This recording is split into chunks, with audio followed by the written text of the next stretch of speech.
നമസ്കാരം. +2 സുവോളജി ക്ലാസ്സുകളിലേക്ക് സ്വാഗതം. നമ്മൾ എവല്യൂഷൻ എന്ന് പറയുന്ന സുവോളജി 5th ചാപ്റ്ററാണ് തുടങ്ങിയിട്ടുള്ളത്. കഴിഞ്ഞ ക്ലാസ്സിൽ നമ്മൾ ഡിസ്കസ് ചെയ്തത് ഒറിജിൻ ഓഫ് യൂണിവേഴ്സ് അല്ലെങ്കിൽ ഒറിജിൻ ഓഫ് എർത്ത്, അതേപോലെ origin of life on earth and theories of origin of life, ഇത്രയും കാര്യങ്ങളാണ് പറഞ്ഞത്. അപ്പോൾ എന്തൊക്കെയായിരുന്നു പറഞ്ഞതിന് ശേഷം നിങ്ങൾ അനലൈസ് ചെയ്ത് നോക്കിക്കേ. ഏതൊക്കെയായിരുന്നു നമ്മൾ പറഞ്ഞത്? Theory of abiogenesis, theory of biogenesis, cosmic theory or panspermia concept, പിന്നെ സൂപ്പർ ക്രിയേഷൻ, സ്പെഷ്യൽ ക്രിയേഷൻ എന്ന് പറഞ്ഞാൽ ക്രിയേറ്റ് ബൈ ഗോഡ് എന്നുള്ള കൺസെപ്റ്റ്. ഏറ്റവും ലാസ്റ്റായിട്ട് പറഞ്ഞത് കെമിക്കൽ ഇവല്യൂഷൻ തിയറി. ഈ 5 തിയറികളിൽ നമുക്ക് വ്യക്തമായിട്ട് വിശ്വസിക്കാവുന്നത്, ഓർത്തു വെക്കണം, വിശ്വസിക്കാവുന്ന തിയറി എന്ന് പറയുന്നത് തിയറി ഓഫ് കെമിക്കൽ ഇവല്യൂഷൻ ആണ്. It is proposed by Oparin and Haldane. Oparin Haldane propose ചെയ്തെന്ന് പറയുമ്പോൾ അർത്ഥം എന്താണ്? അവരെന്താണ് കണ്ടുപിടിച്ചത്? Life is formed from organic and inorganic chemicals എന്നാണ് അവർ പറഞ്ഞത്. അതായത് life is formed from non living things first, then living things എന്ന രീതിയിലാണ് അവർ പറഞ്ഞത്. Abiogenesis first, biogenesis ever since എന്നാണ് അവരുടെ തിയറിയുടെ പോയിന്റ് എന്ന് പറയുന്നത്. അതിനുശേഷം എന്തായി? അതിനുശേഷം അവർ കണ്ടുപിടിച്ച കാര്യങ്ങൾ ശരിയാണെന്ന് നമ്മൾ പറഞ്ഞു, ഏത് തിയറി ആണെങ്കിലും അത് ശരിയാണെന്ന് പ്രൂവ് ചെയ്യണം. So chemical evolution theory it was the right theory എന്ന് കണ്ടുപിടിച്ച ആരാണ്? Harold Urey and Stanley Miller. Urey Miller experiment ഉപയോഗിച്ചുകൊണ്ട് അവർ പ്രൂവ് ചെയ്തു എന്തൊക്കെയാണ് ഒപ്പാരൻ ഹാൽഡെയ്ൻ കെമിക്കൽ ഇവല്യൂഷൻ തിയറിയിൽ പറഞ്ഞത്, അതേ കാര്യങ്ങൾ കറക്റ്റാണെന്ന് ഇവർ പ്രൂവ് ചെയ്തു. അതുകൊണ്ട് നമ്മൾ മോസ്റ്റ് ആക്സെപ്റ്റഡ് തിയറി എന്ന് പറഞ്ഞ തിയറി ഓഫ് കെമിക്കൽ ഇവല്യൂഷനാണ്. അത്രയുമാണ് നമ്മൾ കഴിഞ്ഞ വീഡിയോയിൽ പഠിച്ചത്. ഇനി നമ്മൾ പഠിക്കാൻ വേണ്ടി പോകുന്നത് എവിഡൻസസ് ഫോർ ഇവല്യൂഷൻ. എന്താണിത്? ഇവല്യൂഷൻ നടന്നോ? നടന്നെന്ന് ചോദിച്ചാൽ യെസ് എന്നാണ് ആൻസർ. എന്താണ് ഇതിൻ്റെ പ്രൂഫ്? ആ പ്രൂഫിനെ പറ്റിയാണ് നമ്മൾ നോക്കുന്നത്. കാരണം ഇത് നമ്മൾ പറഞ്ഞു, എന്താണ് 2 മില്യൺ ഇയേഴ്സ് എഗോ അല്ലെങ്കിൽ 4.5 ബില്യൺ ഇയേഴ്സ് എഗോ എന്നൊക്കെ പറഞ്ഞു. ഈ കണക്കുകളൊക്കെ ആലോചിച്ച് നോക്കി. നമുക്കാകെ ഇപ്പോൾ നിങ്ങളുടെ ഏജ് എന്ന് പറയുന്നത് ആകെ ഒരു 16-17 വയസ്സാണ്. AD 2020 ആയതേ ഉള്ളൂ. നമ്മൾ പറയാൻ പോകുന്ന കഥ ഏതാണ്? ഹ്യൂമൻ ബീയിങ് ഉണ്ടാവുന്നതിന് മുമ്പുള്ള കഥയാണ്. ഹ്യൂമൻ ബീയിങ്സ് ഉണ്ടാവുന്നതിന് മുമ്പുള്ള കഥ എന്ന് പറയുമ്പോൾ ഡൈനോസറൊക്കെ ഉണ്ടായിരുന്നോ എന്നൊക്കെ പറഞ്ഞൊരു കഥ. അതൊക്കെ അന്ന് ആരാ ജീവനോട് ഉണ്ടായിരുന്നത്? അന്ന് ഹ്യൂമൻ ബീയിങ്ങേ ഉണ്ടായിരുന്നില്ല. അപ്പോൾ ഈ മുമ്പ് പറഞ്ഞ കെമിക്കൽ ഇവല്യൂഷൻ തിയറിയോ മറ്റു കാര്യങ്ങളൊക്കെ വിശ്വസിക്കണമെങ്കിൽ പ്രൂഫ് വേണ്ടേ? നമ്മളെന്തുകൊണ്ട് അബയോജെനിസിസ് തിയറി തെറ്റാണെന്ന് പറഞ്ഞു, ബയോജെനിസിസ് തെറ്റാണെന്ന് പറഞ്ഞു, കോസ്മിക് തിയറി, സ്പെഷ്യൽ ക്രിയേഷൻ, ഇതൊക്കെ എന്തുകൊണ്ട് നമ്മൾ തെറ്റാണെന്ന് പറഞ്ഞു? കാരണം പ്രൂഫില്ല. പ്രൂഫുള്ള എന്തിനു വേണ്ടിയിട്ടാണ്? കെമിക്കൽ ഇവല്യൂഷൻ തിയറി നമ്മൾ വിശ്വസിച്ചു. Because it is proved by Urey and Miller. അതേപോലെ ഇവല്യൂഷൻ എന്ന് പറയുന്നത് എത്രയോ മില്യൺ ഇയേഴ്സ് എഗോ നടന്ന കാര്യങ്ങളായതുകൊണ്ട് അത് വിശ്വസിക്കണമെങ്കിൽ നമുക്ക് വിശ്വസിക്കാൻ പറ്റിയ എവിഡൻസസ് വേണം. എന്തൊക്കെയാണ് ആ എവിഡൻസസ് എന്നാണ് നമുക്ക് ഈ ക്ലാസ്സിൽ നോക്കാൻ വേണ്ടി പോകുന്നത്. ഇവല്യൂഷൻ നടന്നുള്ളതിൻ്റെ പ്രൂഫ് അല്ലെങ്കിൽ എവിഡൻസസ് നോക്കുക. 1 palaeontological evidences, 2 morphological and anatomical evidence, 3 biogeographical evidence, അതിനെ അഡാപ്റ്റീവ് റേഡിയേഷൻ എന്നുകൂടി പറയും, പിന്നെ biochemical evidences, then embryological evidences, അതേപോലെ evidences for evolution by natural selection. ഇങ്ങനെ 6 തരം എവിഡൻസിനെ പറ്റിയാണ് നമ്മൾ പഠിക്കാൻ വേണ്ടി പോകുന്നത്. ഏതൊക്കെയാണെന്ന് നോക്കാം ഒന്നുകൂടി. ആദ്യത്തേത് palaeontological evidence. What is palaeontology? നോക്കുക. Palaeontology is the study of fossils. Fossils are the remnants of life forms found in rocks. നിങ്ങൾ ചില ഡയഗ്രാംസ് കാണുന്നുണ്ട്. എന്താണിത്? ഇത് റോക്കിൽ, പാറകളിലുണ്ടായ ഓർഗാനിസത്തിൻ്റെ ഒരു ഇംപ്രിൻ്റാണ്. പാലിയൻറ്റോളജിസ്റ്റ് ഈ ഡിഗ് ചെയ്യുമ്പോൾ ഒരുപാട് മണ്ണിനടിയിൽ ഒരുപാട് ഡെപ്തിൽ ഒരു സർഫേസിൽ ഇവിടെ ഒരു ഷേപ്പ് കിട്ടി. എന്താണ് അർത്ഥം? ഈ ഒരു ഓർഗാനിസത്തിൻ്റെ ഷേപ്പ് അവിടെ ഇംപ്രിൻ്റ് ചെയ്ത് വെച്ച പോലെ ഉണ്ട്. ഇതും അങ്ങനെയാണ്. ഇതെന്താണ്? ഫിഷിനെ പോലെ ഉണ്ട്, കാരണം അതിൻ്റെ ബോഡി. അപ്പോൾ അങ്ങനെയുള്ള ഇതാണ് ഫോസിൽ എന്ന് പറയുന്നത്. അല്ലാതെ നമ്മൾ ഡെഡ് ബോഡി അല്ല ഫോസിൽ. ഇവിടെയും ഇതാണ് ചില ടൈപ്പ് ലോവർ ഓർഗാനിസംസ്, ഫൊറാംസ്, അവയൊക്കെ കാണുന്ന ആ ഒരു ടോപ്പിക്കാണ്. പിന്നെ ഇവിടെയാണ് നമുക്ക് ഒരു പ്ലാന്റിൻ്റെ ഇംപ്രിൻ്റാണ് റോക്കിൽ കാണുന്നത്. ഒരു പ്ലാന്റ് അതേപോലെ നമ്മൾ സീൽ ചെയ്ത് വെച്ച പോലെ കാണുന്നു. അപ്പോൾ ഇങ്ങനെ കാണുന്ന പാർട്ടിനെയാണ് നമ്മൾ എന്ത് വിളിക്കുന്നത്? ഫോസിൽസ് എന്ന് വിളിക്കുന്നത്. What are fossils? They are the remnants of life forms found in rocks. പാറകളിൽ റോക്കുകളിൽ കാണപ്പെടുന്ന റെമനൻസ് മീൻസ് റിമൈനിങ്സ് ആണ്, ഓർ ഇംപ്രിൻറ്റ്സ് എന്ന് വേണമെങ്കിൽ പറയാം. Fossils are the remnants of life forms found in rocks. These organisms are lived a long year back. ഒരുപാട് വർഷം വെച്ച് ലീവ്ഡ് ഇൻ ദ പാസ്റ്റ് എന്നാണ് പറയുന്നത്. ഒരുപാട് വർഷങ്ങൾക്ക് മുമ്പ് ജീവിച്ച ജീവികളുടെ അവശിഷ്ടങ്ങൾ പാറകളിൽ ഇതുപോലെ ഇംപ്രിൻ്റ് ആയിട്ട് കാണപ്പെടുന്ന കണ്ടീഷനെയാണ് ഫോസിൽസ് എന്ന് വിളിക്കുന്നത്. ഇപ്പോൾ പരീക്ഷയ്ക്ക് ചോദിക്കാൻ dash are remnants of what are fossils ചോദിക്കാറുണ്ട്. അപ്പോൾ fossils are the remnants of life forms found in rocks. The study of fossil is known as palaeontology. Fossils are the written documents of evolution. ചിലപ്പോൾ പരീക്ഷയ്ക്ക് question ചോദിക്കുന്നത് അങ്ങനെയാണ്, fossils are the written documents of evolution, explain. കാരണം നമുക്കിപ്പോൾ എന്ത് proof, മറ്റുള്ളവർ നമ്മളെപ്പറ്റി പറയുന്ന കാര്യങ്ങളിനേക്കാളും നമുക്ക് വിശ്വാസം എന്താണ്? എഴുതി വെക്കുന്ന കാര്യങ്ങളാണ്. അതാണ് റിട്ടേൺ ഡോക്യുമെൻറ്റ്. ഇപ്പോൾ നമ്മുടെ പേരിൽ, നിങ്ങളുടെ പാരൻസിൻ്റെ പേരിൽ ഉള്ള സ്ഥലം, ഇപ്പോൾ നിങ്ങൾ താമസിക്കുന്ന സ്ഥലം നിങ്ങളതാണോ? ആണെന്നുള്ളതിന് പ്രൂഫ് എന്താണ്? നിങ്ങളവിടെ ജീവിക്കുന്നത് കൊണ്ട് ആ സ്ഥലം നിങ്ങളതാണോ? അല്ല. പ്രൂഫ് എന്താണ്? നിങ്ങളുടെ പാരൻ്റെ കയ്യിൽ ആ വീടിൻ്റെ ആധാരം ഉണ്ടാവുമല്ലോ, അതാണ് പ്രൂഫ്.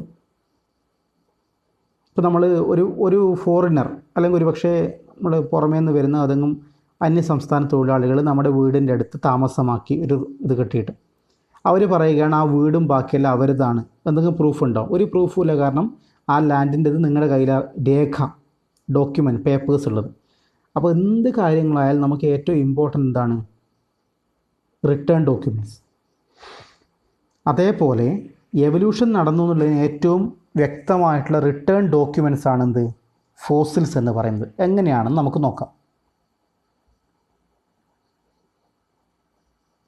ഒന്ന്, ടു സ്റ്റഡി ഇഫ് ഫോസിൽസിനെ കൊണ്ടുള്ള യൂസാണ് പറയുന്നത്. To study the phylogeny. Phylogeny means evolutionary history. അതായത് എക്സാമ്പിൾ നോക്കാം, ഹോഴ്സ് ഇവല്യൂഷൻ. അങ്ങനെ ഒരു ഹോഴ്സിൻ്റെ ഇവല്യൂഷൻ, ഒരു സ്പീഷീസിൻ്റെ ഇവല്യൂഷൻ നോക്കുന്നതാണ് നമ്മളെന്ത് വിളിക്കുന്നത്? ഫൈലോജനി. അപ്പോൾ ഫൈലോജനിയെ പറ്റി പഠിക്കാൻ ഇത് സഹായിക്കുന്നു. എങ്ങനെ? ആ ഡയഗ്രം നോക്കിയേ. മോഡേൺ ഹോഴ്സും ആൻഷ്യൻ്റ് ഹോഴ്സും നോക്കിയേ. ഫോസിൽ പ്രകാരം പണ്ട് കിട്ടിയത് ഇതായിരുന്നു. ഏതാണ് അതിൻ്റെ പേര്? ഇയോഹിപ്പസ്. അത് ആകെ 0.4 മീറ്റർ, ഒരു 40 സെൻറ്റിമീറ്റർ മാത്രമുള്ള ഒരു ഫോസിലാണ് പണ്ട് കിട്ടിയത്.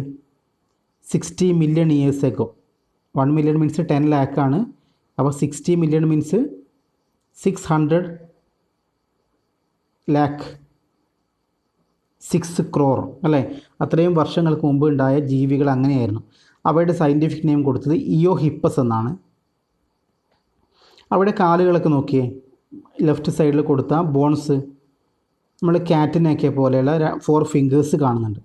ഇനി 40 മില്യൺ ഇയേഴ്സ് എഗോ ഉണ്ടായ കുറച്ചും കൂടി ചേഞ്ച് ഉണ്ടായി. അവയ്ക്ക് ലെങ്ത്ത് കൂടിയല്ലേ, ഹൈറ്റ് 0.4 മീറ്റർ ഉണ്ടായത് 0.6 മീറ്ററായി. അവ മീസോഹിപ്പസ് എന്നാണ് അവിടെ പേര്. ചെറിയ സ്ട്രക്ചറൽ ചേഞ്ച് ഉണ്ട്. പിന്നീട് 30 മില്യൺ ഇയേഴ്സ് എഗോ ഫോം ചെയ്ത നെക്സ്റ്റ് അവയുടെ ഹൈറ്റ് ഓൾമോസ്റ്റ് 1 മീറ്റർ ഹൈറ്റ് ഉണ്ട്. 1 മീറ്റർ ഹൈറ്റുള്ള ആ ഒരു ഓർഗാനിസത്തിന് ഫിംഗേഴ്സിന് പകരം ഹൂഫാണ് ഉള്ളത്. കാലുകളിൽ കുളമ്പുകളാണുള്ളത്. മേരിചിപ്പസ്. അപ്പോൾ നോക്കുക, ഇയോഹിപ്പസ്, മീസോഹിപ്പസ്, മേരിചിപ്പസ്. ദെൻ 10 മില്യൺ ഇയേഴ്സ് ഒക്കെ വന്ന ഒരു ഓർഗാനിസം പ്ലിയോഹിപ്പസ്. അതും 1 മീറ്ററാണ് ഹൈറ്റ് ഉള്ളത്. അവിടെ കാലുകൾ നോക്കാം, വ്യക്തമായിട്ട് കാണാം, ഹൂഫ്, കുളമ്പുകൾ വ്യക്തമായിട്ട് കാണാം. പിന്നെ 1 മില്യൺ ഇയേഴ്സ് എഗോ വന്ന മോഡേൺ ഹോഴ്സ്, ഇക്വസ് എന്നാണ് സയൻറ്റിഫിക് നെയിം. അതായത് ഏറ്റവും റീസെൻ്റ് ആയിട്ട്. മറ്റത് 60 മില്യൺ ഇയേഴ്സ്, ഇത് ജസ്റ്റ് 1 മില്യൺ 10 ലാക്ക് ഇയേഴ്സ് ഒക്കെ ഫോം ചെയ്തതാണ്. ഇന്ന് കാണുന്ന മോഡേൺ ഹോഴ്സ് അതിൻ്റെ ഹൈറ്റ് എത്രയുണ്ട്? എബൌട്ട് 1.6 മീറ്റർ, ഒരു 160 സെൻറ്റിമീറ്റർ ഹൈറ്റുള്ള ഒരു ഓർഗാനിസമാണ് ഇന്ന് മോഡേൺ ഹോഴ്സ്. അപ്പോൾ ഈ ഫോസിൽ കിട്ടിയത് കൊണ്ടാണ് എന്താ പഠിച്ചത്? ഫോസിൽസ് കിട്ടിയത് കൊണ്ടാണ് ഈ ഇയോഹിപ്പസ് നിന്ന് ഇക്വസ് എന്ന് പറഞ്ഞ മോഡേൺ ഹോഴ്സിലേക്കുള്ള ഇവല്യൂഷൻ മനസ്സിലായത്. അല്ലെങ്കിൽ ആരും വിശ്വസിക്കാൻ വേണ്ടിയിട്ടാണ്. അപ്പോൾ ഒരു റേസ് ഹിസ്റ്ററി അല്ലെങ്കിൽ ഇവല്യൂഷണറി ഹിസ്റ്ററി ഫൈലോജനി പഠിക്കാൻ വേണ്ടിയിട്ട് ഉപയോഗിക്കുന്നു. ഇപ്പോൾ നോക്കുക, നിങ്ങൾ പഠിച്ചിട്ടുണ്ടാവും മാമത്ത് എന്ന് പറഞ്ഞൊരു ജീവി. എലിഫൻറ്റിനേക്കാളും വലുതിൽ അതേ ഷേപ്പിലുള്ളൊരു ജീവി ഉണ്ടായിരുന്നു. മാമത്ത്, അതിൻ്റെ ഫോസിലാണ് കിട്ടിയത്. ഇന്ന് ജീവനോടൊന്നുമില്ല ജീവി, വലിയ കൊമ്പുകളൊക്കെ ഉള്ളത്. മാമത്ത് മീൻസ് ഒരു ജൈജാൻറ്റിക് ആയിട്ടുള്ളൊരു ഓർഗാനിസമാണ്. നമ്മൾ ഒരു മാമത്ത് എന്നുള്ള ടേം തന്നെ ഇംഗ്ലീഷിൽ യൂസ് ചെയ്യും, ഏറ്റവും ഭീകരമായ അല്ലെങ്കിൽ വലിയ എന്ന അർത്ഥത്തിൽ. ആ മാമത്ത് നിന്നാണ് ഏഷ്യൻ എലിഫൻറ്റും അല്ലെങ്കിൽ ആഫ്രിക്കൻ എലിഫൻറ്റും ഉണ്ടായതെന്ന് വിശ്വസിക്കപ്പെടുന്നുണ്ട്. കാരണം അവിടെ നിങ്ങൾ സ്ട്രക്ചർ നോക്കിയേ, ഒരു സിമിലാരിറ്റീസ് തോന്നുന്നുണ്ട്. അതാണ് ഇവല്യൂഷൻ്റെ ഫൈലോജനി എന്ന് പറയുന്ന രീതിയിലുള്ള സിഗ്നിഫിക്കൻസ്. അപ്പോൾ എന്താണ് പാലന്റോളജിക്കൽ എവിഡൻസിൻ്റെ സിഗ്നിഫിക്കൻസ് പറയുമ്പോൾ ഫോസിൽസിൻ്റെ ഒന്ന്, ടു സ്റ്റഡി ഫൈലോജനി, ഒരു എവല്യൂഷണറി ഹിസ്റ്ററി. അപ്പോൾ എവല്യൂഷണറി ഹിസ്റ്ററിയെ പറ്റി പഠിക്കാൻ വേണ്ടി സഹായിക്കുന്നു. ഓക്കെ, ഇനി സെക്കൻഡ് എക്സാമ്പിളായിട്ട് പറയുന്നത് to study the connecting link between two group of organism. Connecting link between two group of organism. Example archaeopteryx. 10th evolution പഠിക്കുമ്പോൾ ചിലപ്പോൾ നിങ്ങളെ പഠിപ്പിച്ചിട്ടുണ്ടാവും. എന്താണ് ആർക്കിയോപ്ടെറിക്സ്? ആർക്കിയോപ്ടെറിക്സ് മീൻസ് ഫോസിൽ ബേർഡാണ്. ആ ഡയഗ്രം നോക്കിയേ. ഡയഗ്രം എന്ന് പറയുന്നത് ഫസ്റ്റ് കാണുന്നതാണ് ഫോസിൽ, ഒരു ബേർഡിൻ്റെ ഫോസിലാണ് കാണുന്നുള്ളത്. ഇനി സെക്കൻഡ് ആ ഫോസിൽ വെച്ചിട്ടുണ്ടാക്കിയ ഒരു ഷേപ്പിലുള്ള ബേർഡാണ് ആ കാണുന്നത്. അപ്പോൾ ആർക്കിയോപ്ടെറിക്സ് ആ ബേർഡാണ്. It is a connecting link between reptiles and birds. Animal kingdom പഠിച്ചവരാണ് നിങ്ങൾ ഫസ്റ്റ് ഇയർ സുവോളജിയിൽ. എങ്ങനെയായിരുന്നു നമ്മുടെ ഗ്രൂപ്പ് കോഡേറ്റഡ് classification? Pisces, super class pisces ഉണ്ടായിരുന്നു. Then amphibia, reptilia, aves and mammalia. അപ്പോൾ ഏറ്റവും ഫസ്റ്റ് ഫിഷസ്, പിന്നെ ആംഫീബിയ, പിന്നെ റെപ്റ്റീലിയ, പിന്നെ birds or aves, then mammals. അപ്പോൾ നമ്മുടെ കാറ്റഗറി പ്രകാരം ആദ്യം ഉണ്ടായത് ഏതാണ്? റെപ്റ്റൈൽസ്, പിന്നെയാണ് ബേർഡ്സ്. ഓക്കെ, ഈ ബേർഡിൻ്റെ ക്യാരക്ടേഴ്സ് ഞാൻ പറയാം, ശ്രദ്ധിക്കാൻ വേണ്ടി പറ്റുമോ നോക്കുക. ഈ ഫോസിൽ ബേർഡിൻ്റെ സ്പെഷ്യാലിറ്റി ഞാൻ പറയാം. ഒന്ന്, ബീക്ക് ഈസ് പ്രസൻറ്റ്. ബേർഡ്സിനെ പോലെ ബീക്ക് ഉണ്ട്. So it is a characteristics feature of birds. But toothed ബീക്കാണ്. എന്താണ് ടൂത്ത്ഡ് ബീക്ക് പറഞ്ഞാൽ? ബീക്ക് ഉണ്ട്, ബട്ട് ഇറ്റ് കണ്ടെയ്ൻസ് ടീത്ത്. വായിൽ പല്ലുള്ള ജീവി അതുവരെയുള്ള. അതിനുശേഷം നമുക്ക് മാമൽസ് പറയാം. അതുവരെയുള്ള ഗ്രൂപ്പ് ഏതായിരുന്നു വായിൽ പല്ലുള്ളത്? ഫിഷസിന് കൃത്യമായിട്ട് നമ്മൾ ടീത്ത് എന്ന് പറയാൻ പറ്റൂല. പിന്നെയോ ഫ്രോഗിന് ടീത്തില്ല. റെയർ കേസിൽ ചില ഇതുണ്ടാവും, എന്നാലും കോമൺലി. റെപ്റ്റൈൽസിന് ടീത്ത് ഉണ്ട്, സ്നേക്കിന് ടീത്ത് ഉണ്ട്, നമ്മൾ ക്രൊക്കഡൈലിനൊക്കെ ടീത്തില്ലേ. അപ്പോൾ റെപ്റ്റൈൽസിന് ടീത്ത് ഉണ്ട്, പക്ഷേ ബേർഡ്സിനെ പോലെ ബീക്ക് ഉണ്ട്. അപ്പോൾ ടൂത്ത്ഡ് ബീക്ക് എന്നൊരു ക്യാരക്ടർ വന്നു. അതായത് എന്താ ക്യാരക്ടർ? റെപ്റ്റൈൽസിൻ്റെ ക്യാരക്ടറുണ്ട്, ബേർഡ്സിൻ്റെ ക്യാരക്ടറുണ്ട്. ഇനി രണ്ടാമത്തെ കേസ് നോക്കുക, വിങ് ക്ലോസ്. നിങ്ങൾ കഴിഞ്ഞ വർഷം വേവ്സ് പഠിക്കുമ്പോൾ പഠിച്ച പോയിൻ്റാണ്. 4 limbs are modified into wings. ബേർഡ്സിൻ്റെ ക്യാരക്ടറാണ്. Presence of wings is the characteristic feature of birds. But നോക്കുക, വിങ് ക്ലോ പ്രസൻറ്റ്. എന്താണ് വിങ് ക്ലോ എന്ന് പറയുന്നത്? ഈ മാർക്ക് ചെയ്യുന്ന പാർട്ട് നോക്കിയേ, ഇവിടെ എന്തുണ്ട്? ക്ലോസ് ഉണ്ട്, ഷാർപ്പ് നെയിൽസ് ഉണ്ട്. അങ്ങനെ കയ്യിൽ ഷാർപ്പ് നഖങ്ങളുള്ള ജീവി ഏതായിരുന്നു? റെപ്റ്റൈൽസ്. നിങ്ങൾ മോണിറ്റർ ലിസാർഡ് എന്നറിയപ്പെടുന്ന വരാനസ്, ഉടുമ്പ് എന്നൊരു ജീവിയുണ്ട്. അവയുടെയൊക്കെ കയ്യിൽ ഷാർപ്പ് ആയിട്ടുള്ള നെയിൽസ് ഉണ്ട്, ക്ലോ എന്നാണ് പറയുന്നതിന്. അപ്പോൾ അതുണ്ട്. അപ്പോൾ എന്താ? ബേർഡ്സിനെ പോലെയുള്ള ക്യാരക്ടറുണ്ട്, റെപ്റ്റൈൽസിനെ പോലെ. ഇനി ബോഡി കണ്ടെയ്ൻസ് ഫെതേഴ്സ്. അതാരുടെ ക്യാരക്ടറാണ്? ബേർഡ്സിൻ്റെ. ഇപ്പോൾ താഴെ നോക്കിയാൽ airfoil wing with contour feathers. Contour feathers ഉള്ള വിങ്സ് ഉണ്ട്. അപ്പോൾ പ്രസൻസ് ഓഫ് ഫെതേഴ്സ് ആരുടെ ക്യാരക്ടറാണ്? വിങ്സ്. ഇനി ലാസ്റ്റ് പോയിന്റ് നോക്കിയേ, long tail with many vertebrae. സാധാരണ ബേർഡ്സിനെ പോലെ ടെയിൽ കാണുന്നുണ്ട്, പക്ഷേ ബേർഡ്സിൻ്റെ ടെയിൽ എന്താണ്? ഓൺലി ഫെതേഴ്സ് അല്ലേ. ബേർഡ്സിൻ്റെ ടെയിൽ മീൻസ് ഫെതേഴ്സ് മാത്രമാണ് ബേർഡ്സിൻ്റെ ടെയിൽ എന്ന് പറയുന്നത്. ഓക്കെ, ബേർഡ്സിൻ്റെ ടെയിൽ എന്ന് മീൻസ് ഫെതേഴ്സ്. പക്ഷേ ഇവിടെ എങ്ങനെയാണ് ഫെതേഴ്സ് പറഞ്ഞത്? നിങ്ങളിപ്പോൾ വീട്ടിൽ ചിക്കനോ മറ്റോ ബേർഡ്സിനെ കാണുന്നുണ്ടെങ്കിൽ അതിൻ്റെ ഇപ്പോൾ നിങ്ങൾ പീക്കോക്കിനെ, നമ്മുടെ നാട്ടിലൊക്കെ പീക്കോക്ക് കൂടുതൽ കാണുന്നുണ്ടാവും. ഈ മെയിൽ പീക്കോക്കിനെയും ഫീമെയിൽ പീക്കോക്കിനെയും നമുക്ക് എങ്ങനെ അറിയാൻ പറ്റും? അതിൻ്റെ പീല് നോക്കിയിട്ടാണ്, ഫെദർ നോക്കിയിട്ട്. ലോങ് ആയിട്ടുള്ള ഫെതേഴ്സ് ഉള്ളത് അതാണ് മെയിൽ, ഇല്ലാത്തത് ഫീമെയിൽ. അതായത് നമ്മൾ ആ രണ്ടും റിമൂവ് ചെയ്ത് കഴിഞ്ഞാൽ നമുക്കറിയാം അതിൻ്റെ എൻഡിൽ എന്തുണ്ടാവില്ല, ഒന്നും ഉണ്ടാവില്ല. അതായത് ബേർഡ്സിൻ്റെ എൻഡ്, ബോഡിയുടെ എൻഡ് എങ്ങനെ ആയിരിക്കും? ഇതുപോലെ ഉണ്ടാവും. ഇവിടെ നിന്നാണ് നമുക്ക്, ഇപ്പോൾ നമ്മൾ കോഴിയാണ് വരക്കുന്നതെങ്കിൽ നോക്കുക, കോഴിയാണ് വരക്കുന്നതെങ്കിൽ ഇതുപോലെ വരും ഫെതേഴ്സ്. ഇതില്ലെങ്കിലോ, ഈ ഫെതേഴ്സ് ഒന്നും ഇല്ലെങ്കിലോ എന്തായിരിക്കും കണ്ടീഷൻ? ഒരു ഫ്ലാറ്റ്. ബട്ട് നിങ്ങൾ ഈ ഡയഗ്രം നോക്കിയേ, വെർട്ടിബ്രൽ കോളുണ്ട്. വാലിൽ വെർട്ടിബ്ര ഉള്ളത് ഏതാണ്? ടെയിലിൽ വെർട്ടിബ്ര ഉള്ളത് ഏത് ഭാഗമാണ്? റെപ്റ്റൈൽസ്. സ്നേക്കിനെ പോലെ ലോങ് ടെയിലുണ്ട്. അപ്പോൾ ഈ നമുക്കിപ്പോൾ ഒറ്റ നോട്ടത്തിൽ ജസ്റ്റ് ശ്രദ്ധിക്കുക, ഈ ഡയഗ്രം കാണുമ്പോൾ നമുക്ക് ഫസ്റ്റ് ലുക്കിൽ എന്താ തോന്നുന്നത്? It's a bird, but it has the characteristic features of reptiles too. നമ്മൾ ഡയഗ്രത്തിൽ കൊടുത്ത 4 ക്യാരക്ടറിൽ 3 റെപ്റ്റൈൽസിൻ്റെയാണ്. അതായത് റെപ്റ്റൈൽസ് നിന്നാണ് ബേർഡ്സ് ഉണ്ടായത് എന്ന് വിശ്വസിക്കപ്പെടുന്ന ഒരു ഫോസിലാണിത്. Okay, so archaeopteryx is known as fossil bird. It is the connecting link between 2 groups. അപ്പോൾ നമ്മൾ ഫോസിൽസിൻ്റെ സിഗ്നിഫിക്കൻസ് പഠിക്കുമ്പോൾ ഒന്നെന്താണ് പഠിച്ചത്? To study the phylogeny. Second, to study the connecting link between 2 group of organism. അപ്പോൾ ഒന്ന് കണക്റ്റിംഗ് ലിങ്കിനെ പറ്റി പഠിക്കുന്നു, മറ്റൊന്ന് എവല്യൂഷണറി ഹിസ്റ്ററി പഠിക്കുന്നു. തേർഡ് നോക്കുക, to study about extinct animals. Example dinosaur.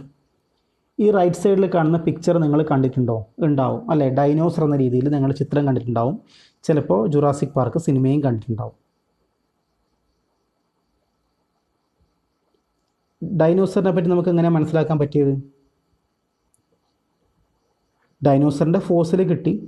ആ ഫോസിൽ കിട്ടിയതിന് ശേഷം അത് വെച്ച് നോക്കുമ്പോഴാണ് അന്ന് അങ്ങനത്തെ ഒരു ജീവി ഉണ്ടായിരുന്നത്. എത്ര വർഷം മുമ്പ്? About 200 million years ago. About 200 million years ago അതുപോലൊരു ജീവി ഉണ്ടായിരുന്നു എന്ന് വിശ്വസിക്കപ്പെടുന്നു. കാരണം ഫോസിൽ കിട്ടി.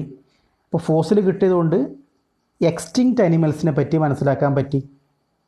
ഓക്കെ, ഡൈനോസർ എന്നൊരു ജീവി ഇന്ന് നമുക്ക് എല്ലാവർക്കും അറിയാം. പറഞ്ഞാൽ തന്നെ ഷേപ്പ് നിങ്ങളുടെ ഓർമ്മ വരും. എങ്ങനെയാണ് ഷേപ്പ് കിട്ടിയത്? ഫോസിൽ ഉണ്ടായിരുന്നു. ഇപ്പോൾ മേലെ കാണുന്ന സ്കെൽട്ടൺ ഫോസിലാണ്. അതിൽ നിന്നും അതിൻ്റെ പാർട്ടൊക്കെ ജോയിൻ ചെയ്തിട്ടാണ് ഇങ്ങനെ ജീവിയെ പറ്റി കണ്ടെത്തിയത്. ഇനി ഫോർത്ത് എവിഡൻസ് എന്ന് പറയുന്നത് എന്താണ്? To study about geological period. What is geological period? The age of earth. എർത്തിൻ്റെ ഏജ് ഉണ്ടല്ലോ, അതായത് ഫ്രം ഇറ്റ്സ് ഒറിജിൻ. നമ്മൾ പറഞ്ഞു അബൌട്ട് 4.5 ബില്യൺ ഇയേഴ്സ് അഗോ ആണ് എർത്ത് ഫോം ചെയ്തതെന്ന് പറഞ്ഞു. ആ എർത്ത് ഫോം ചെയ്തത് മുതൽ ഇന്ന് വരെയുള്ള പീരീഡിനെയാണ് എന്ത് വിളിക്കുന്നത്? ജിയോളജിക്കൽ പീരീഡ് അല്ലെങ്കിൽ ജിയോളജിക്കൽ ടൈം സ്കെയിൽ എന്ന് വിളിക്കുന്നത്. അപ്പോൾ ഈ ഒരു ഫോസിൽ സ്റ്റഡി കൊണ്ട് നമുക്ക് എന്ത് പഠിക്കാൻ പറ്റും? To study about geological period by analysing fossils in sedimentary rock. റോക്സിൽ കാണപ്പെടുന്ന സെഡിമെൻറ്റുകളിൽ കാണുന്ന ഈ ഫോസിൽ കിട്ടുകയാണ് നമുക്ക് എന്ത് മനസ്സിലാക്കാൻ പറ്റും? ഏത് കാലഘട്ടത്തിലാണ് ഇവ ഉണ്ടായത്, ഏത് പീരീഡിലുണ്ടായി നോക്കുക. The study showed that life forms varied over time and certain life forms are restricted to certain geological time spans. അതായത് ഈ റൈറ്റ് സൈഡിൽ കാണുന്ന ഡയഗ്രത്തിൽ ഏറ്റവും താഴെയുള്ള ഫോസിൽ ആയിരിക്കുമല്ലോ ഏറ്റവും ഓൾഡ് ആയിരിക്കും. നിങ്ങളുടെ ഡയഗ്രം കുറച്ചും കൂടി വ്യക്തമായിട്ട് നോക്കിയാൽ നമുക്കറിയാം എന്താണ്. ഏറ്റവും താഴെ കൊടുത്ത ഓർഗാനിസംസ് നോക്കുക. കുറച്ചും കൂടി മേലോട്ട് വരുന്തോറും ആ ഓർഗാനിസിൻ്റെ ക്ലാസിഫിക്കേഷൻ കൂടി വരുന്നുണ്ട്. എന്നിട്ട് ഏറ്റവും മേലെയുള്ള ഓർഗാനിസം ഏതാണ്? ഹ്യൂമൻ ബീയിങ് അല്ലേ? വെഹിക്കിൾസ് ഒക്കെ ഉണ്ട്, അതായത് ഇന്ന് കാണുന്ന ഹ്യൂമൻ ബീയിങ്സ്. അതിന് താഴെയാണ് മറ്റ് ഓർഗാനിസംസ് ഒക്കെ ഉണ്ടായത്. ഈ ഒരു ടൈം പീരീഡിൻ്റെ അറേഞ്ച്മെൻറ്റിനാണ് ജിയോളജിക്കൽ ടൈം സ്കെയിൽ എന്ന് പറയുന്നത്. അപ്പോൾ നോക്കുക, ഏറ്റവും താഴെ നിന്ന് മേലോട്ടുള്ള പോയിന്റ് നോക്കുക. Earth forms 4.6 billion years ago. Earth form ചെയ്ത് ഏകദേശം 4.6 or 4.5 ബില്യൺ ഇയേഴ്സ് എഗോ. അതിനുശേഷമുള്ള പീരീഡിന് എന്ത് വിളിക്കുന്നു? Archean period. പിന്നെ പ്രോട്രോസോയിക്, അത് ഏകദേശം 2.5 ബില്യൺ ഇയേഴ്സ് എഗോ ആണ്. പിന്നീട് ഒരു 542 മില്യൺ ഇയേഴ്സാണ് പിന്നെ വരുന്നത്. ഒരു 542 മില്യൺ ഇയേഴ്സ് മുതൽ 299 മില്യൺ ഇയേഴ്സ് വരെയുള്ള ടൈം പീരീഡ് എന്ത് വിളിക്കുന്നു? പാലിയോസോയിക് എന്ന് വിളിക്കുന്നു. പാലിയോസോയിക്കിൻ്റെ പീരീഡ്സ് ഏതൊക്കെയാണ്? Permian, Pennsylvanian, Mississippian, Devonian, Silurian, Ordovician, Cambrian. അപ്പോൾ പ്രോട്രോസോയിക് കഴിഞ്ഞാൽ പിന്നെ ഏതാ വരുന്നത്? ഒരു 542 മില്യൺ ഇയേഴ്സ് ഒക്കെ ഉള്ളതിനെ എന്ത് വിളിക്കും? Cambrian period. പിന്നെ ഓർഡോവിസിയൻ പീരീഡ്. സിലൂരിയൻ പീരീഡ്, ഡിവോണിയൻ, മിസിസിപ്പിയൻ, പെൻസിൽവാനിയൻ, പെർമിയൻ എന്നൊക്കെ വിളിക്കും. അതായത് എബൌട്ട് എത്ര 252 വരെ, ഏകദേശം 252.2 മില്യൺ ഇയേഴ്സ് അഗോ വരെ ഒരു പാലിയോസോയിക് എന്ന് വിളിക്കുന്നു. ആ സമയത്ത് ഉണ്ടായ ഓർഗാനിസംസ് ആണ് ലെഫ്റ്റ് സൈഡിൽ കൊടുത്തിട്ടുള്ളത്. അത് കഴിഞ്ഞിട്ടുള്ള ടൈം പീരീഡ് എന്ത് വിളിക്കുന്നു? മീസോസോയിക് എറ. ആ മീസോസോയിക് എറയുടെ പീരീഡ്സിൻ്റെ പേരെന്ന് നോക്കിയേ. ഫസ്റ്റ് വൺ ട്രയാസിക്, പിന്നെ ജുറാസിക്, പിന്നെ ക്രിട്ടേഷ്യസ്. ട്രയാസിക് പീരീഡ് എപ്പോഴാണ്? എബൌട്ട് ആ 252 to 199 വരെയുള്ള സമയത്താണ് ഇത് വിളിക്കുന്നത് ട്രയാസിക്. പിന്നെ 199.6 അപ്രോക്സിമേറ്റ്ലി 200 മില്യൺ ഇയേഴ്സ് എഗോ, ആ സമയത്തുള്ള പീരീഡാണ് ജുറാസിക് പീരീഡ്. അത് കഴിഞ്ഞിട്ട് 145 ആകുമ്പോഴേക്ക് ക്രിട്ടേഷ്യസ് പീരീഡായി. അപ്പോൾ നോക്കുക, ആ 199 അല്ലെങ്കിൽ അറൗണ്ട് 200 മില്യൺ ഇയേഴ്സ് എഗോയുള്ള ടൈം പീരീഡ് എന്ന് വിളിക്കുന്നു ജുറാസിക് പീരീഡ്. ആ സമയത്താണ് ഡൈനോസർ ഉണ്ടായെന്ന് വിശ്വസിക്കപ്പെടുന്നത്. ആ സമയത്താണ് ഡൈനോസേഴ്സിൻ്റെ ഫോസിൽ കിട്ടിയത്. ഇത് ഡൈനോസറിൻ്റെ ഫോസിലാണ്. ഓക്കെ, അപ്പോൾ എന്ത് പറയാം നമുക്ക്? ഡൈനോസറിനെ കണ്ടുപിടിച്ച ടൈം പീരീഡിനെ പാലിയൻറ്റോളജിസ്റ്റ് അല്ലെങ്കിൽ പാലിയോ ബയോളജിസ്റ്റ് എന്ത് ചെയ്തു? ജുറാസിക് പീരീഡ് എന്ന് വിളിച്ചു. അതാണ് നമ്മൾ ജുറാസിക് പാർക്ക് എന്നൊക്കെയുള്ള ഒരു കണക്ഷൻ, ആ പേര് വരുന്നത്. ഡൈനോസറുമായിട്ട് ബന്ധപ്പെട്ട ടേമിന് ആ ജുറാസിക് എന്നുള്ള പേര് വരാൻ കാരണം അതാണ്. ഓക്കെ, പിന്നെ മീസോസോയിക് കഴിഞ്ഞ് ഇപ്പോൾ നമ്മൾ ജീവിക്കുന്ന പീരീഡ് എന്ത് വിളിക്കുന്നു? സീനോസോയിക് എന്നാണ് വിളിക്കുന്നത്. അതിലാദ്യം Palaeocene, Eocene, Oligocene, Miocene, Pliocene, പിന്നെ പ്ലേസ്റ്റോസീൻ ആൻഡ് ഹോളോസീൻ. ഹോളോസീൻ എത്ര വർഷമായി? 10,000 ഇയേഴ്സാണ്.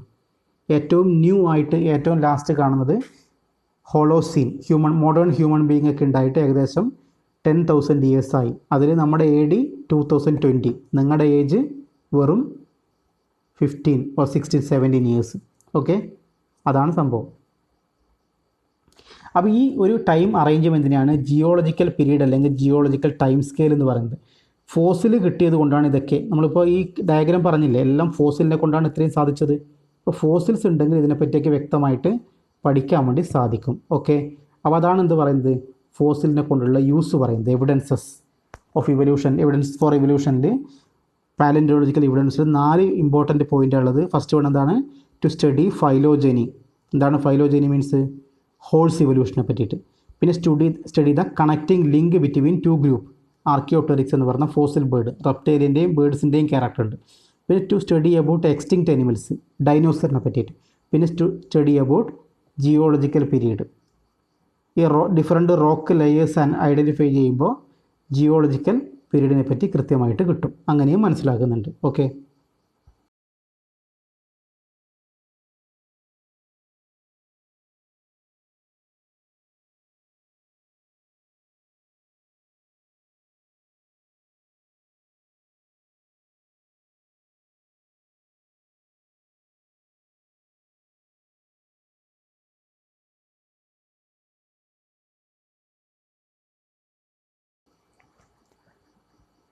ഓക്കെ, നമ്മൾ പഠിക്കാൻ പോകുന്നത് സെക്കൻഡ് എവിഡൻസ് ആണ്. Morphological and anatomical. എന്താണ് morphology? External character. Anatomy means internal character. എന്താണ് മോർഫോളജിക്കൽ ആൻഡ് അനാട്ടമിക്കൽ എവിഡൻസ് ഉള്ളത്? നോക്കാം. Comparative anatomy and morphology shows that different forms of animals have some common structure. അതുകൊണ്ട് homologous and analogous organ എന്താണെന്ന് നമുക്ക് നോക്കാം. Okay, ഇപ്പോൾ homologous organs നമുക്ക് ആദ്യം നോക്കാം. എന്താണ് ഈ ഹോമോലോഗസ് ഓർഗൻസ് എന്ന് പറയുന്ന ഹോമോലോഗി? ഇപ്പോൾ തന്നിരിക്കുന്ന 4 ഡയഗ്രം നോക്കാം. ഈ 4 ഓർഗാൻസിൻ്റെ ഒരു ബോഡി പാർട്ട് സ്കെലറ്റനാണ് കാണിച്ചിട്ടുള്ളത്. ഓക്കെ, ഇനി അതിൻ്റെ സ്ട്രക്ചർ നോക്കിയാൽ നിങ്ങൾ സ്ട്രക്ചറിൽ ജസ്റ്റ് കളർ ആയിട്ട് കൊടുത്തതേ ഉള്ളൂ. അപ്പർ പാർട്ടും ലോവർ പാർട്ടും നോക്കുക, ഫിംഗേഴ്സ് പോലുള്ള ഭാഗങ്ങൾ. മിഡിലൊരു വൈറ്റ്, യെല്ലോ പ്ലസ് റെഡ് കളറുണ്ട്. അതായത് structurally they are similar but function different. നോക്കുക, പറയാം. Homologous organs means the organs having fundamental similarity in structure and origin but different function. ഏറ്റവും സിമ്പിളായിട്ട് പറഞ്ഞാൽ എന്ത് പറയാം? The organs have similar structure but different function. ഈ തന്നിരിക്കുന്ന പാർട്ട് ഏതെന്ന് ചോദിച്ചാൽ ഞാൻ പറയാം. 1 human hand, 2 forelimb of cheetah, third ഒരു നമുക്ക് പറയാം ബേഡ്സിൻ്റെ ഫോർ ലിംബാണ്. ഫോർത്ത് വെയിൽ, ബ്ലൂ വെയിലിൻ്റെ ഫ്ലിപ്പർ. അതായത് നമുക്കാണെങ്കിൽ കൈ ഉപയോഗിക്കുന്നുണ്ട് നമുക്കറിയാം.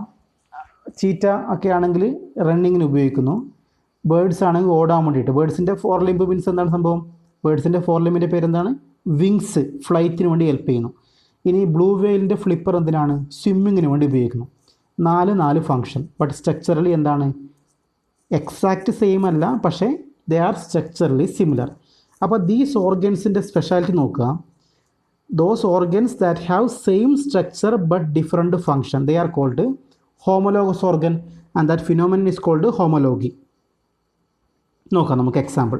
Human hand, whales flippers, bats wing and cheetahs foot. നോക്കാം ഡയഗ്രാം, ലെഫ്റ്റ് സൈഡിലെ ഡയഗ്രാം നോക്കിയേ. ഹ്യൂമൻ ഹാൻഡ്, ചീറ്റാസ് ഫുട്ട്, പിന്നെ ബ്ലൂ വെയിലിൻ്റെ ഫ്ലിപ്പറും ബേഡ്സിൻ്റെ ഒരു ബാറ്റിൻ്റെ വിങ്സും. ഈ 4 ഓർഗാനിസും അതാണ്. ബേഡ്സ് വേണ്ട, ബാറ്റ് തന്നെ വിചാരിച്ചു. ഈ 4 ഓർഗാനിസും ഏത് ഗ്രൂപ്പിൽ പെടാം നമുക്ക്? ക്ലാസ് മെമേലിയ അല്ലേ? ബാറ്റ്, ബ്ലൂ വെയിൽ, ടൈഗറും ഹ്യൂമൻ ബീയിങ് ഒക്കെ എന്താണ്? Mammals. Okay. These 4 limbs have different function but similar anatomical structure. എന്താണ് ബോൺസിൻ്റെ സ്ട്രക്ചർ ഓർമ്മയുണ്ടോ പറഞ്ഞത്? 4 ലിംബിൻ്റെ ബോൺസ് നിങ്ങൾ പഠിച്ചിട്ടുണ്ടല്ലോ +1 സുവോളജിയിൽ. Humerus, radius, ulna, carpal, metacarpal, phalanges പഠിച്ചിട്ടുണ്ടാവും. So 4 limbs have different function but similar anatomical structures such as bones.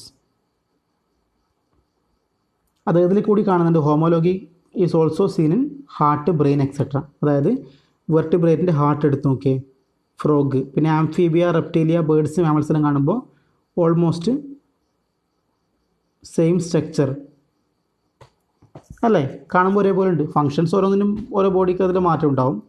ഇനി വെർട്ടിബ്രേറ്റിൻ്റെ ബ്രെയിൻ നോക്കിയേ, സ്ട്രക്ചറിൽ ചെറിയ സിമിലാരിറ്റീസ് ഉണ്ട്. ചെറിയ സിമിലാരിറ്റി, എക്സാക്റ്റ് കോപ്പി എന്ന് പറയുന്നില്ല, ചെറിയ സിമിലാരിറ്റീസ് ഉണ്ട്.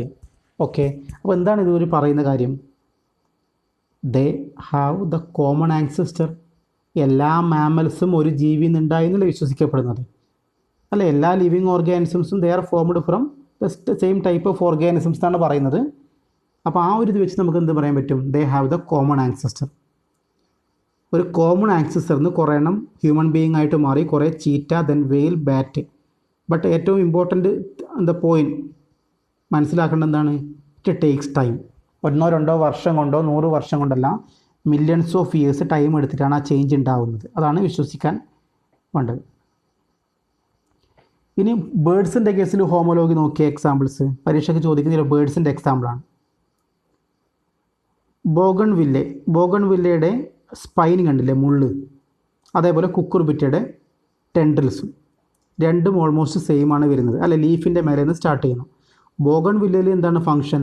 തോൺസിൻ്റെ ഫങ്ഷൻ ഡിഫെൻസ് ആണ്. ഇനി അതേപോലെ തന്നെ കുക്കുംബറിൻ്റെ കേസിലോ ക്ലൈംബിങ് സപ്പോർട്ടാണത്. ടെൻഡ്രിലിൻ്റെ ഇത് ക്ലൈംബിങ് സപ്പോർട്ട്. അപ്പോൾ ഒന്ന് ഡിഫെൻസ്, ഒന്ന് support. Function different, same structure ആണ് ഇവിടെ മറ്റൊന്ന് പറയുന്നത്. ഇനി മറ്റു ഓർഗൻസ് എടുത്താൽ നോക്കിയാലോ. ഒറിജിൻ ഓഫ് ഒരു ഇമ്പോർട്ടൻറ്റ് ഡെഫിനിഷനാണ് വരുന്നത്. Origin of homologous organ is due to divergent evolution. എന്താണ് ഡൈവേർജൻറ്റ് ഇവല്യൂഷൻ? ആ ഡെഫിനിഷൻ ഇമ്പോർട്ടൻ്റ് ആണ്, നോക്കുക. It is the evolution by which related species become less similar. നമ്മൾ നേരത്തെ പറഞ്ഞ എക്സാമ്പിൾസ് ഓർമ്മ വേണം. Human being, cheetah, bat and whale. ഇത് എന്താണ്? റിലേറ്റഡ് സ്പീഷീസ്, കാരണം മാമൽസ് ആണ്. ബിക്കം ലെസ് സിമിലർ, എന്തായി? വേറെ വേറെ ടൈപ്പായി. To survive and adapt in different environment condition. Different environmental കണ്ടീഷനിൽ സർവൈവ് ചെയ്യാൻ വേണ്ടി, അഡാപ്റ്റ് ചെയ്യാൻ വേണ്ടിയിട്ട് related species become less similar. That is called divergent evolution. അപ്പോൾ മോർഫോളജിക്കൽ ആൻഡ് അനാറ്റമിക്കൽ എവിഡൻസ് നമ്മൾ എന്താ പഠിക്കുന്നത്? നമ്മൾ പഠിച്ചത് ഇപ്പോൾ എന്തിനെ പറ്റിയാണ്? ഹോമോലോഗസ് ഓർഗനും ഹോമോലോഗി. എക്സാമ്പിൾ അനിമൽസിൻ്റെ കേസിലും പ്ലാന്റ്സിൻ്റെ കേസിലും എക്സാമ്പിൾ പറഞ്ഞു. അപ്പോൾ അതുമായി കണക്ട് ചെയ്ത് പറഞ്ഞതാണ് ഈ ഹോമോലോഗസ് ഓർഗൻസിൻ്റെ origin. It is due to divergent evolution. What is divergent evolution? It is a evolution by which related species become less similar. Definition ഓർത്ത് വെക്കണം. Related species become less similar to survive and adapt in different environmental condition. Different environment condition ആണല്ലോ. ബേഡ്സിനാണെങ്കിൽ ഫ്ലൈറ്റ്, ബ്ലൂ വെയിലാണെങ്കിൽ വാട്ടറാണ്, human ബീങ്സിനാണ് ഇതിൽ വർക്ക് ചെയ്യാൻ വേണ്ടിയിട്ട്, ചീറ്റയാണെങ്കിൽ റണ്ണിങ്ങിന് വേണ്ടിയിട്ടാണ്. അപ്പോൾ ഡിഫറെൻറ്റ് എൻവയോൺമെൻറ്റൽ കണ്ടീഷനിൽ ഡിഫറെൻറ്റ് ഫങ്ഷൻ ചെയ്യാൻ വേണ്ടിയിട്ട് റിലേറ്റഡ് സ്പീഷീസ് വേറെ വേറെയായി മാറുന്നൊരവസ്ഥയാണ് ഡൈവേർജൻ്റ് ഇവല്യൂഷൻ എന്ന് വിളിക്കുക.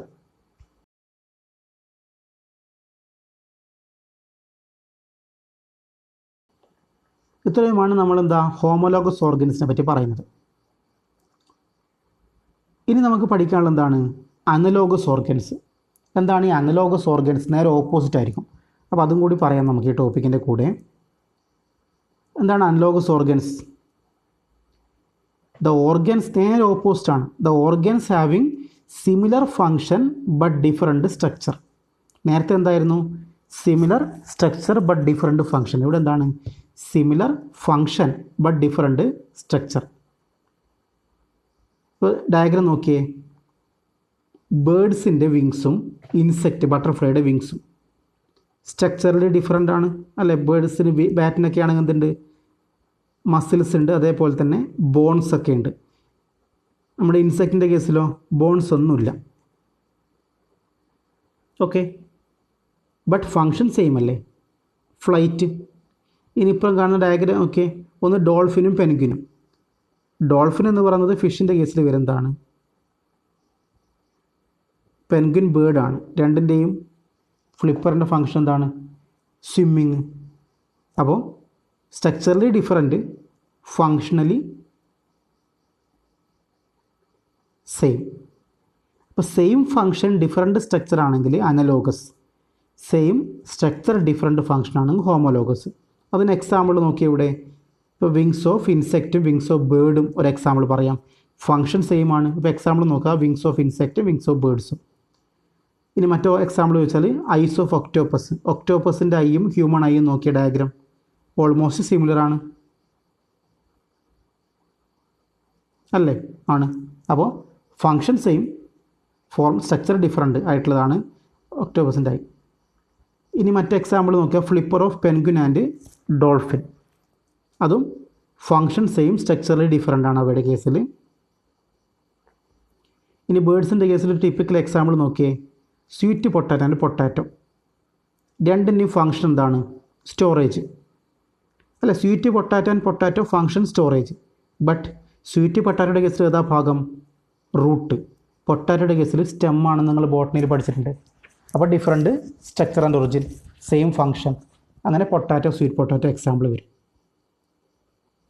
ഹ്യൂമൻ ട്രക്കിയ നോക്കുക. ഹ്യൂമൻ ബീയിങ്ങിൻ്റെ ട്രക്കിയയും ഇൻസെക്റ്റിൻ്റെ ട്രക്കിയയും സിമിലർ ആണ്, ബട്ട് രണ്ടും വേറെ വേറെ type organs.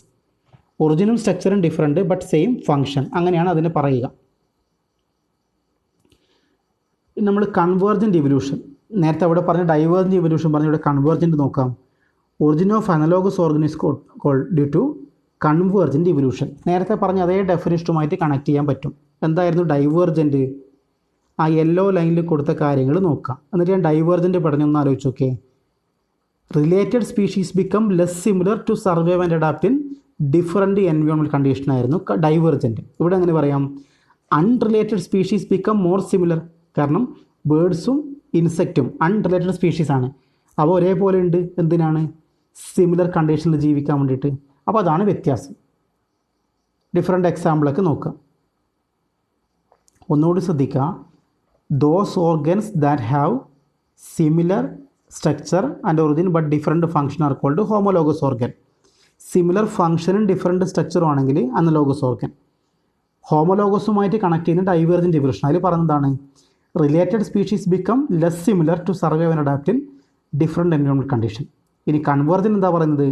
Unrelated species become more similar to survive and adapt in similar environmental condition. Okay, ഇതാണ് നമ്മൾ മോർഫോളജിക്കൽ അനാട്ടമിക്കൽ എവിഡൻസ്. അപ്പോൾ ഇന്ന് നമ്മൾ എന്ത് പറഞ്ഞത്? എവിഡൻസസ് ആണ് പറഞ്ഞത്. അതൊക്കെ എവിഡൻസ് പറഞ്ഞു. ഒന്ന് പാലിയൻറ്റോളജിക്കൽ എവിഡൻസ്, രണ്ടാമത്തത് comparative morphological and anatomical evidence. ഈ രണ്ട് കാര്യങ്ങൾ നമ്മളിന്ന് പഠിച്ചത്. ഈ കാര്യങ്ങൾ നോക്കുക, നോട്ട് കംപ്ലീറ്റ് ആക്കുക. ബാക്കിയുള്ള ബയോകെമിക്കൽ എവിഡൻസ് മറ്റ് കാര്യങ്ങൾ നമ്മൾ നെക്സ്റ്റ് ക്ലാസ്സിൽ പറയാം. Okay, thank you.